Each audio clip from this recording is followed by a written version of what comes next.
In the late 17th century, the seas were a dangerous place, teeming with pirates and privateers. Among these seafaring adventurers was Captain William Kidd, a man whose name would become synonymous with pirate lore.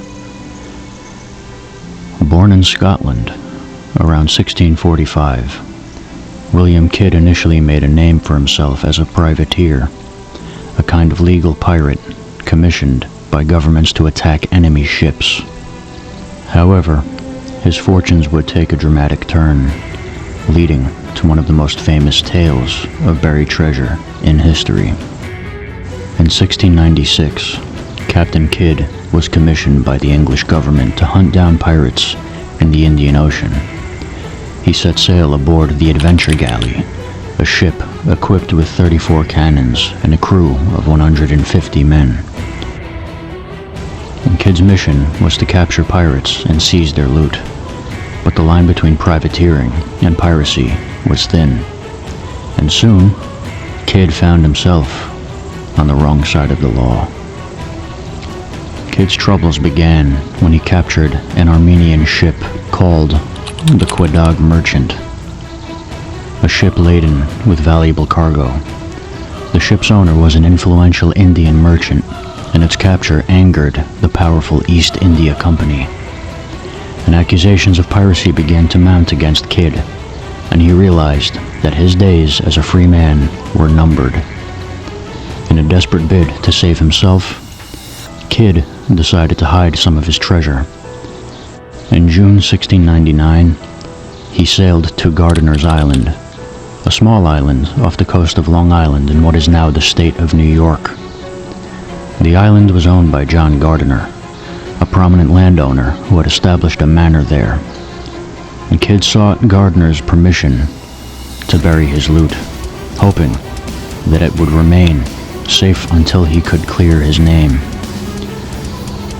Gardiner agreed, and Kidd buried a chest, a box of gold, and 2 boxes of silver in a ravine between Bostwick's Point and the manor house.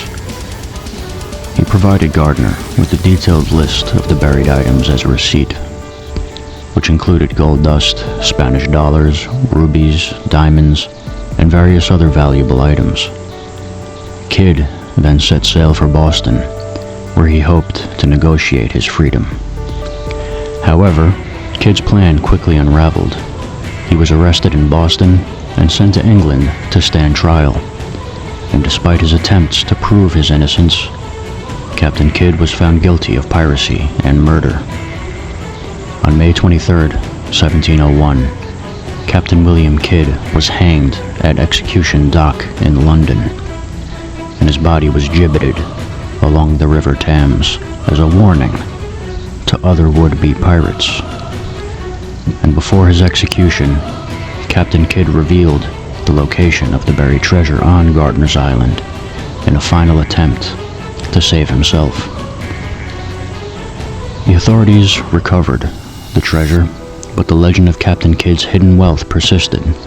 Some believe that the recovered treasure was only a small part of his total hoard, with the rest still hidden somewhere along the American eastern seaboard or in the Caribbean. Over the centuries, the story of Captain Kidd's buried treasure has captured the imagination of treasure hunters and historians alike. Gardiner's Island remains privately owned till this very day, and the tale of the buried treasure adds a layer of mystery and intrigue to the island. And the island itself is steeped in its own history, with the Gardiner family having owned it since the year 1639, making it one of the oldest family-owned estates in the United States. And the legend of Captain Kidd's treasure has inspired countless books, movies, and even real-life treasure hunts. While no additional treasure has been found, the story continues to fascinate those who dream of uncovering hidden riches. And whether fact or fiction, the tale of Captain Kidd's buried treasure on Gardiner's Island remains one of the most enduring and captivating stories of the golden age of piracy.